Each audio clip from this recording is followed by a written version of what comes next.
आपण मैंने जेनता कि जानिछन जे स्वर्गत महाराज राजेंद्र नारायण सिंहदेव जे कि ओडिशार मुख्यमंत्री थिले से जड़े फुटबॉल प्रेमी थिले एवं तांकर उद्यम रे बलांगीर जिल्ला रे अनेक फुटबॉल टीम गठन करा जायथिला एवं से निजे गोटे फुटबॉल टीम रो नेतृत्व नौथिले एवं जड़े भल फुटबॉल खेलाड़ी थिले।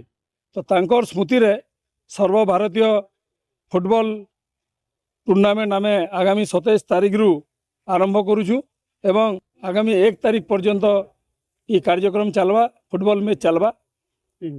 टीम माने आमर सर्वभारतीय स्तर रु आसुचन, कोलकाता रु आसुचन, भिले रु आसुचन, छत्तीसगढ़ रु आसुचन, ओडिशा रो अनेक टीम आसुचन। सर्वमोट 8टा टीम आसिकी आमर कार्य आमर ये अंशग्रहण करबे टूर्नामेंट रे एवं फाइनाल टा आमर 1 तारिख रे हबो।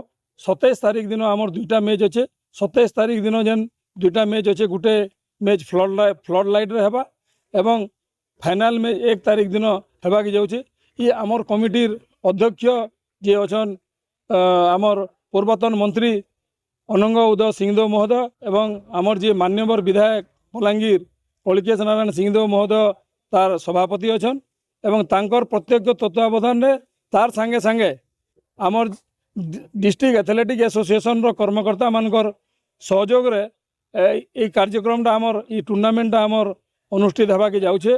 आमे आपनकर जरिया रे अनुरोध करमु बलांगीर जिलावासी के आसिकी ये टूर्नामेंट प्रत्येक मैच रो आनंद नून एवं आमे जेन पुरस्कार राशि रखीचु फाइनाल जेन माने चैंपियन हेबे से दल 55,555 टंका पाइबा एवं ट्रॉफी तार संगे दिया जिबा एवं रनर्स अप जी हेबा ट्रॉफी संगे तांकु 33,333 टंका दिया हेबा।